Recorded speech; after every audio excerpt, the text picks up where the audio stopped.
दोस्तों, एक महिला एसपी के पास एक ही गांव से बहुत सारे शिकायत पत्र जा रहे थे और उन पत्रों में एक ही बात लिखी थी कि हमारे गांव में जो भी लड़की जवान होती है वह प्रेग्नेंट हो जाती है। न जाने क्यों। ना तो किसी लड़की का अफेयर है, ना वह शादीशुदा है, कोई भी हमारे घर आता जाता भी नहीं है, फिर भी लड़कियां प्रेग्नेंट हो जाती हैं। ये सुनकर महिला एसपी बड़ी परेशान हो जाती हैं और अचंभे में पड़ जाती हैं कि ऐसा कैसे हो सकता है। जाहिर सी बात है, जब कोई लड़की किसी से बोलती नहीं है और वह अनमैरिड है तो फिर प्रेग्नेंट कैसे हो सकती है। यह सोचकर एसपी एक बड़ा एक्शन लेती है और उसी गांव में जाकर मामले की जांच करती है। फिर वह हकीकत क्या निकलती है और लड़कियां कैसे प्रेग्नेंट हो रही हैं, यह हम इस वीडियो के माध्यम से जानने की कोशिश करेंगे। पुर गांव में जवान लड़कियां बिना किसी अफेयर या शादी के प्रेग्नेंट हो जाती थीं। इस पर गांव वाले काफी परेशान थे। अब गांव में इस बात को लेकर बहुत चिंता थी और लोग अपनी अपनी लड़कियों पर कड़ी नजर रखने लगे थे। उन्हें डर था कि उनकी बेटी भी प्रेग्नेंट न हो जाए, इसीलिए लड़कियों को घर से अकेला नहीं जाने देते थे और ना ही किसी को घर में आने देते थे। फिर भी एक दिन एक लड़की के पेट में दर्द होता है और जब उसे डॉक्टर के पास ले जाया जाता है तो डॉक्टर बताते हैं कि वह लड़की प्रेग्नेंट है। यह सुनकर लड़की के पिता लाल सिंह बहुत परेशान हो जाते हैं। वह सोचते हैं, मैं हर समय अपनी बेटी के साथ रहता हूं, फिर यह कैसे हो सकता है। वह अपनी बेटी से पूछते हैं, बेटी, क्या तुम किसी से बोलती हो? किसी से तुम्हारा अफेयर है? लड़की रोने लगती है और कहती है, पिताजी, ऐसा कुछ भी नहीं है और आप तो जानते ही हैं कि हमारे गांव की ज्यादातर लड़कियां जवान होते ही प्रेग्नेंट हो जाती हैं, लेकिन कोई भी उनके साथ अफेयर नहीं करता। लाल सिंह को अब समझ में नहीं आता कि यह कैसे हो सकता है। गांव में सब लोग परेशान थे और हर किसी के दिमाग में यही सवाल था कि आखिर इसका समाधान क्या है। लोग अपनी लड़कियों को घर से बाहर नहीं जाने देते थे और रात को लड़कियों पर कड़ा पहरा रखते थे, फिर भी लड़कियां प्रेग्नेंट हो रही थीं। इस समस्या से परेशान होकर लाल सिंह अपनी बेटी को लेकर महिला एसपी संध्या चौधरी के पास पहुंचता है और रोते हुए शिकायत करता है कि उनका पूरा गांव परेशान है। वह एसपी से कहते हैं, मैडम जी, हमारे गांव में हर लड़की जवान होते ही प्रेग्नेंट हो जाती है। हम बहुत परेशान हैं, लेकिन फिर भी कुछ नहीं कर पा रहे हैं। हमारी लड़कियां घर से बाहर नहीं जाती, घर में कोई नहीं आता जाता, फिर भी वे प्रेग्नेंट हो जाती हैं। ये सुनकर महिला एसपी हैरान हो जाती है और पहले तो उन्हें हंसी भी आती है। फिर वह गुस्से में कहती हैं, क्या तुम पागल हो गए हो?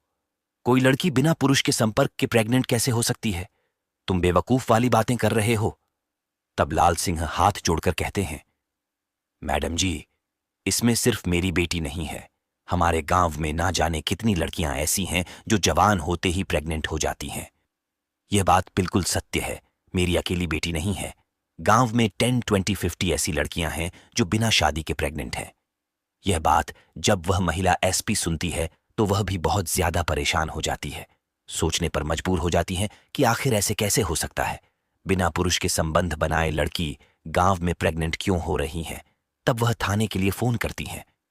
थाने के एसएचओ से कहती हैं और कहती हैं कि तुम हरिदासपुर में जाकर के इसकी इंक्वायरी करो और जानकारी जटाओ कि आखिर जो लड़कियां प्रेग्नेंट हो रही हैं उनका कोई प्रेमी है, किसी से उनके नाजायज संबंध है।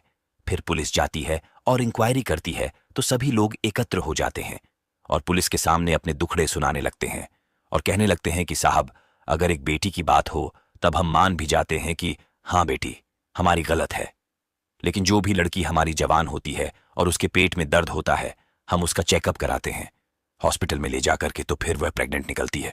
अगर एक ही बात होती तो मान लेते, लेकिन सभी लड़कियों का अफेयर कैसे हो सकता है।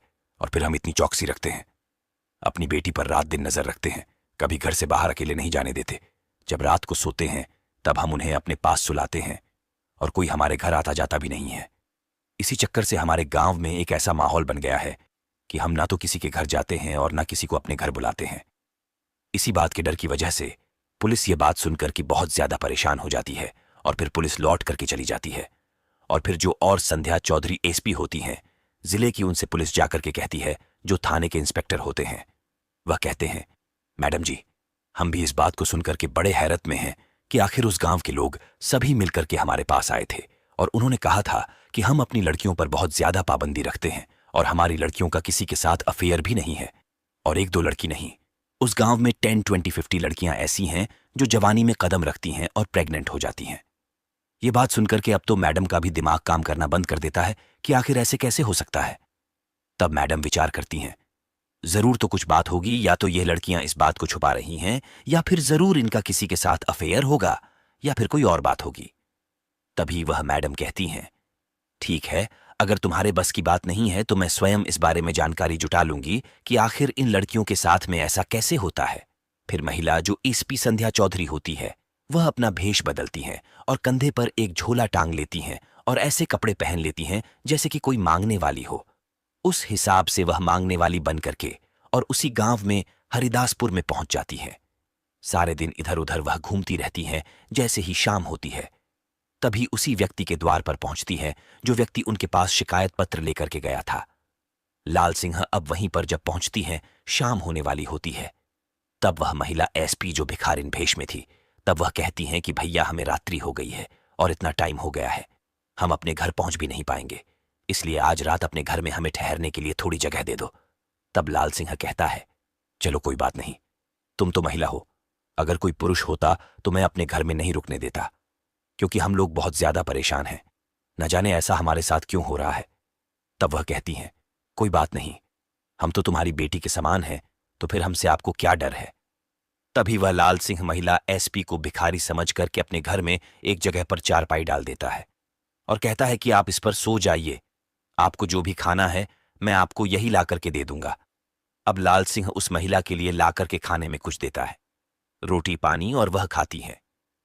खाने के बाद में वह गेट के पास ही उस चारपाई पर लेट जाती है और लाल सिंह अपनी लड़कियों को लेकर के घर के अंदर जाकर के लेट जाता है। सभी लोग जब सो जाते हैं तो रात का 1 बज जाता है और मैडम चुपचाप उस घर से निकल करके आती हैं और गली में घूमने लगती हैं और यह देखने लगती हैं कि आखिर मैं यह देखूं कि नाइट में तो कोई व्यक्ति इन लोगों के घर में नहीं घुसता है। तभी वह इस तरह से गलियों में घूम ही रही थी। तभी उसे गांव के पास में एक झाड़ी थी और उस झाड़ी के पीछे एक बहुत बड़ा घर था, खंडहर पड़ा हुआ था, उसमें कोई व्यक्ति आता जाता नहीं था। तभी वह देखती हैं कि उसी खंडहर से 2 शराबी निकल करके आ रहे थे और उनके हाथ पैर सीधे नहीं गिर रहे थे और वह झूमते हुए उन गलियों में आने लगे। तभी वह मैडम उनको देख करके एक साइड में हो जाती है, एक दीवार की आड़ ले लेती है और वह क्या देखती है कि कुछ देर के बाद में जब एक जाता है तो वह मेन गेट के लिए खोल देता है। फिर वह दूसरा व्यक्ति भी घर के अंदर प्रवेश कर लेता है और फिर वहां से लगभग आधे घंटे के बाद वह घर से जैसे ही निकल करके व्यक्ति आता है, त्यों ही वह मैडम अपनी रिवॉल्वर उन व्यक्तियों के ऊपर तान देती हैं और कहती हैं कि अगर तुमने एक कदम बढ़ाया तो मैं तुम्हें यही गोली मार दूंगी, इसलिए चुपचाप यहीं खड़े रहो और तुम यह बताओ कि तुम लोग इस घर से निकल करके क्यों आए हो और इस घर में क्यों घुसे थे। ये बात सुनकर के वह व्यक्ति बड़े डर जाते हैं रिवॉल्वर देख करके, लेकिन जब उसकी हालत को देखते हैं कि यह तो कोई बेकार है, तब वह कहते हैं कि इस भिखरण के पास में रिवॉल्वर कहां से आई। तब वह उससे कहते हैं कि तुम हट जाओ, नहीं, हम भी तुम्हें गोली मार देंगे। उनके पास कोई औजार नहीं था, लेकिन फिर भी मैडम को धमका रहे थे, लेकिन मैडम उन्हें डराने के लिए एक गोली पैर बचा करके मारती है। तभी वह लोग उसे गोली की आवाज सुन करके डर जाते हैं और वहीं रुक जाते हैं। जब गोली की आवाज जब गांव के लोग सुनते हैं तो एकदम से जल्दी जल्दी उठ जाते हैं और सभी लोग वहीं पर एकत्र हो जाते हैं जिस जगह पर वह मैडम उन शराबियों के ऊपर रिवॉल्वर ताने खड़ी थी। जब उधर से लाल सिंह निकल करके आता है और देखता है कि अरे यह तो मैडम मेरे घर में रुकी हुई थी, इनके लिए मैंने खाना खिलाया, चारपाई पर लेट आ रहा था, लेकिन इनके हाथ में रिवॉल्वर कहां से आई। तब वह कहती हैं कि इन लोगों को पकड़ो गांव वालों से। तब वह गांव वाले सभी एकजुट करके आ हैं और दोनों लोगों को पकड़ लेते हैं। फिर मैडम थाने के लिए फोन करती है और फिर वहां से कई थानों की पुलिस वहां पर आ जाती है और उन शराबियों को गिरफ्तार कर लेती है। फिर मैडम कहती हैं कि मैं कोई भिखारी नहीं हूं, ना ही कोई भीख मांगने वाली थी। ये लाल सिंह मेरे पास शिकायत लेकर के गए थे और सभी गांव की शिकायतें मेरे पास जा रही थीं कि आखिर तुम्हारे गांव में जो जवान लड़कियां हैं वो प्रेग्नेंट हो जाती हैं, तो इसीलिए मैं भेष बदल करके आई थी तुम्हारे गांव में, और यह देखने के लिए कि आखिर तुम लोगों को पता नहीं चलता कि तुम्हारी लड़की के साथ में गलत काम कौन करता है। बस इसी इंक्वायरी के लिए मैं भिखारिन बन के आई थी। कहते हैं कि मैडम ने बड़ा अच्छा काम किया जो हमारे गांव में इन शराबियों को पकड़ा, लेकिन इस बात का खुलासा नहीं हो पाया था कि आखिर यह शराबी क्यों गुस्से थे। तब वह थाने लेकर के जाते हैं और थाने ले जाने के बाद में उनसे फिर पूछताछ की जाती है। पहले तो वह कुछ बताते नहीं हैं। जब पुलिस अपने हथकंडे से जब पूछती है कि आखिर यह बताओ कि तुम रात्रि के 1 o'clock बजे उस घर में क्यों गुस्से थे, तो तब वो टूट जाते हैं पुलिस की मार की वजह से और रोने लगते हैं और गिड़गिड़ा लगते हैं। कहते हैं कि मैडम जी, हम बस यही काम करते हैं। जब दारू पी करके आते हैं दोनों लोग और फिर लोगों के घर में घुस जाते हैं और जिसकी भी जवान लड़की देखते हैं वह लोग अपने बीच में आकर लड़की को सुलाते हैं।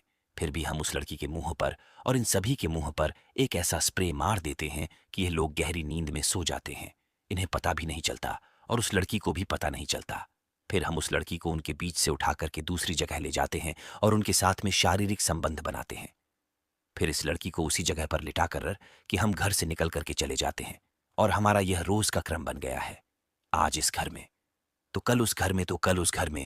इस प्रकार से जब हम दोनों लोग इन लड़कियों के साथ शारीरिक संबंध बनाते हैं, इसी बीच ये लड़कियां प्रेग्नेंट हो जाती हैं। ये बात जब महिला एसपी सुनती है तो फिर उनके तोते उड़ जाते हैं। सोचने लगती हैं कि यह लोग पूरे गांव की लड़कियों के साथ में ऐसा कर रहे हैं और किसी को भी पता नहीं है, किसी को भनक नहीं है। इनके बारे में अब वह बहुत ज्यादा टेंशन में पड़ जाती हैं। फिर लाल सिंह को बुलाती हैं और कहती हैं कि तुम तो यह कह रहे थे कि हमारी लड़की के साथ किसी पुरुष ने कुछ नहीं किया है। इनसे पूछो, ये तुम्हारी लड़की के साथ में दोनों लोग शारीरिक संबंध बना करके गए थे और इन्हीं के द्वारा तुम्हारी लड़की प्रेग्नेंट हुई है। वह सारी बात को स्वीकार कर लेते हैं और फिर मैडम उनके खिलाफ कई धाराओं में मुकदमा दायर करती हैं, 376 और जो भी होता है घर में घुसने का, उन सभी धाराओं में मुकदमा दायर करके उन्हें जेल भेज देती है। इस प्रकार से मैडम ने उन गांव वालों की सारी समस्या का समाधान